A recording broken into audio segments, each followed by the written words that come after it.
mu karirimbo kabisa ndabashira no muri mood ndababwira ati bimeze neza cyane kabisa.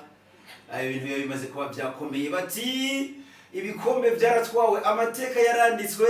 ati twambara ijezi ya Real Madrid usibye ko tuba dufuse umubiri ati kariya karogo kare yari karaza kadufata no ku mutima kakinjira ku mutima kakinjira inana. Ayo nayo mu majambo make ari mu majambo menshi kabisa y'ururirimbo rwa Real Madrid. Ina damasi vamos gracias Real Madrid. Niyo majambo yari karavugwa nijoro, niyo majambo yari karavugwa mu gisagara ca mu gihugu ca Espagne mu gisagara ca Madrid, niyo majambo yari karavugwa mu gihugu cy'Ubwongereza mu gisagara ca Manchester.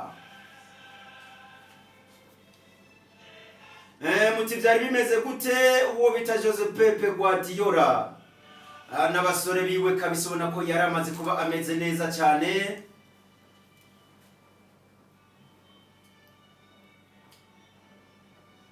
Ikibuga cyari cyakiriye abafana 52,336 kabisa, nibo bahari bose bameze neza cyane. Umukenyero wa bane umwe Jose Pepe Guardiola, Ederson Moraes mwizamu mu Braziliye, Ruben Diaz na mugenzi we Manuel Akanji bari mu mutima wa defense, Kyle Walker yari kuri nimero 2 nyibisanzwe, Josko Gvardiol umukroate kabisa yari kuri nimero 3 nimero 20 umugongo, Rodrigo Hernandez yariko azibira imipira kabisa yo hagati mu kibuga, uwo bita umukasere kabisa mu kirimi cy'ikinyamazuru, Philippe Foden, Bernardo Silva, Kevin De Bruyne yari yagarutse, Jack Grealish nibo bari imbere yiwe gato mu gihe wari karondera ibitsindo, Erling Braut Haaland nibo basore bari mu gihe bari ku ntebe yasubirira abandi, hari uwo bita John Stones, Nathan Ake, Mateo Kovacic, Jeremy Doku, Stefan Ortega, Julian Alvarez, Sergio Gomez, Matheus Nunes, Scott Carson, Oscar Bobe, Rico Lewis. Mu gihe kwa Real Madrid umukenyero wa bane batatu umwe babiri, Andriy Lunine muzamu gibisanzwe, Antonio Rudiger, Nacho Fernandez nka kapitene, Daniel Carvajal kuri nimero 2, nimero 3 ari Ferland Mendy, Toni Kroos, Eduardo Camavinga, Federico Valverde niyo nyabutatu yari hagati mu kibuga. Imbere yaho gato hari uwita Jude Bellingham basatiriza bagera kuri babiri, Vinicius Junior, Rodrigo Goes. Abari kune basubira abandi kwa Real Madrid, Eder Militao, Luka Modric, Jose Mato, Lucas Vazquez, Daniel Ceballos, Fran Garcia, Brahim Diaz, Arda Gira, Kepa Arrizabalaga, Fran Gonzalez. Nuko byari bimeze kabisa. Umukenyero w'abasore bagiye batandukanye ku mpande zose. Match itangurana kabisa Etihad Stadium yuzuye, bakubwira bati turaba Sky Blues, we are the citizens, kirimo cy'icyongereza kabisa ati turabanyamuji. Bari bahari, stade yari yuzuye, Pepe Guardiola aramukanya na Carlo Ancelotti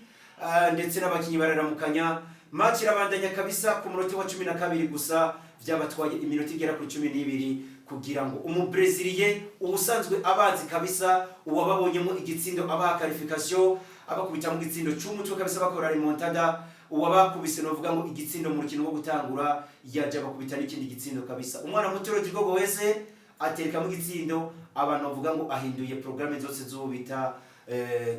Pepe Jose Guardiola. Ku munota wa 12 bonyene gitsindo cyari kibonetse. Real Madrid bari bafise system yo kuvuga ngo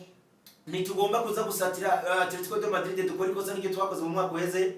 tugatsinda ibitsindo bino kubera twuguruye match, ati tugomba kuza tukadefenda Real equipe ya Manchester City, ati tukaza twayidefenda kuva ku munota wa 1 kugera ku munota wa 2, ati tugacungira kuri za counter attack. Ni navyo byaje gukora counter attack kabisa imwe okazi imwe Real Madrid yari bazi kubironka, ibyari gitsindo cyo bita Rodrigo Goes. Ni match ubona ko yari igenda ikomeye, ni match ubona ko yarimo ingufu zigiye zitandukanye. Ndavuga kuri Real Madrid, ndavuga ndetse no kuri equipe ya Manchester City. Nibyo ni Real Madrid, wabona neza yuko ibyo barimo canke ibyo bariko baragenda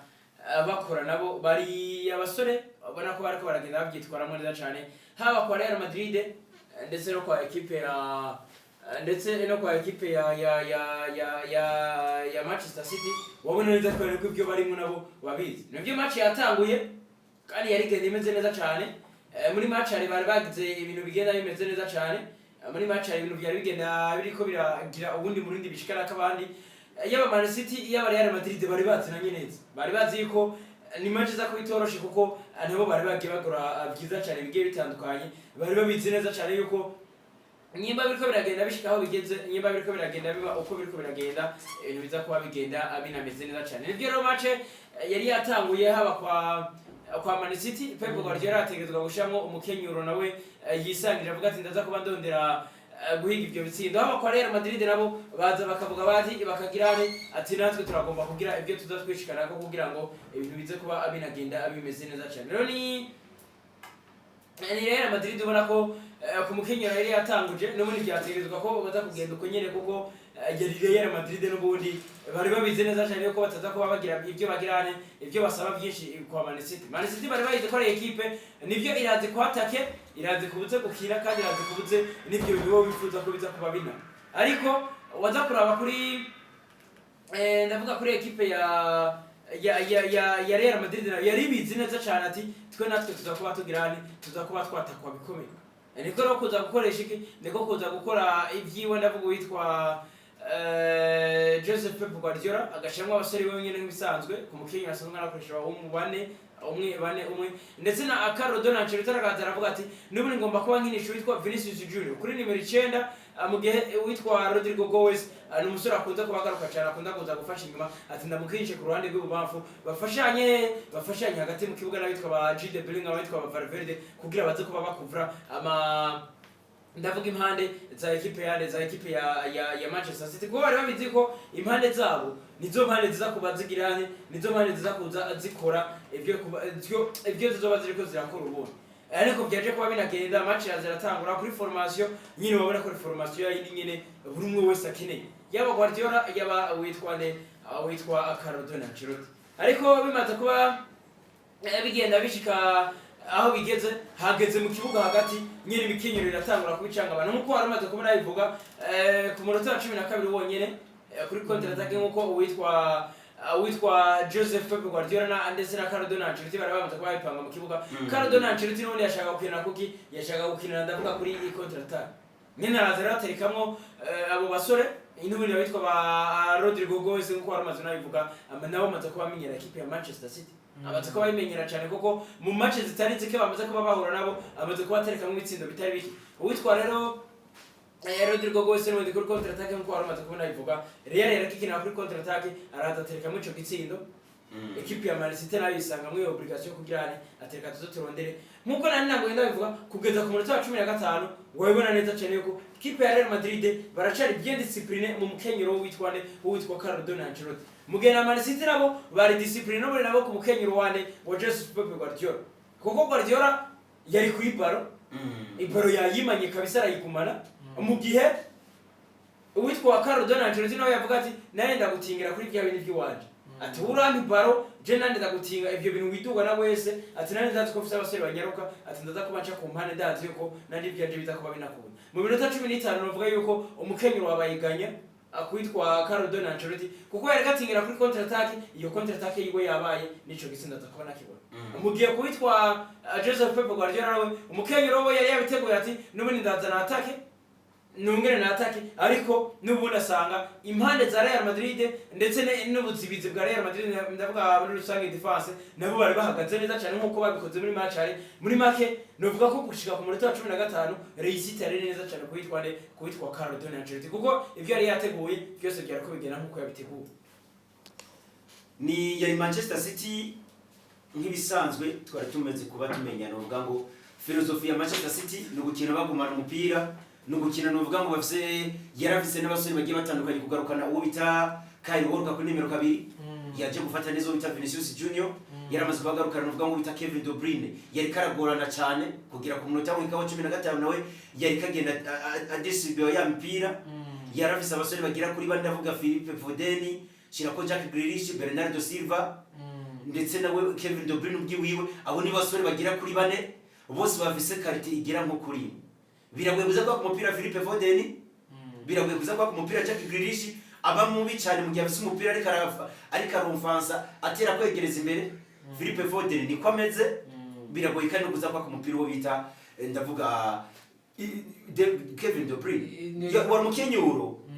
Pep Guardiola muri rusangi we yaravuga ngo sinza gufata ngo nzibire kuko ugiye kurabamenyereza bari babiri umwe yavuga ngo narabonye ikosa nakoze mu mwaka wahera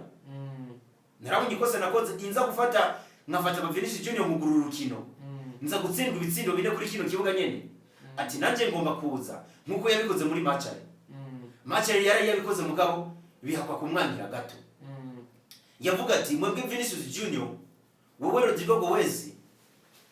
ndabarungitse mugende mumere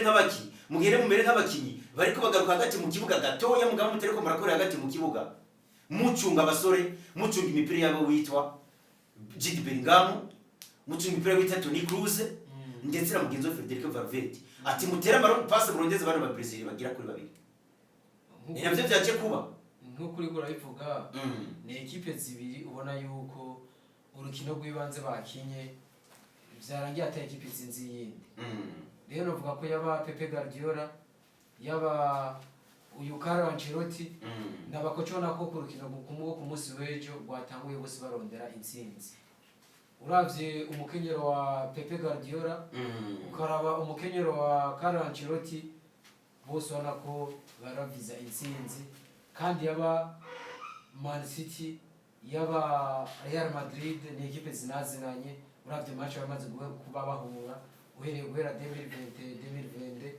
2023 bari banahuye bagaze guhera 2024 ni ekipe novuga ko zisanzwe zizinanye bivanye n'ico bamaze kuba bahura ugiye kuraba ku munsi w'ejo yaba aba bakinyi attaque ya Pepe Guardiola wabona ko bafite intero ariko barakorera guhera mu minota ya mbere ukaraba attaque ya Real Madrid wabona ko bafite ivyo bariko barabiza ni Real Madrid guhera ku munsi w'ejo ukuntu bakinye wabona yuko bitandukanye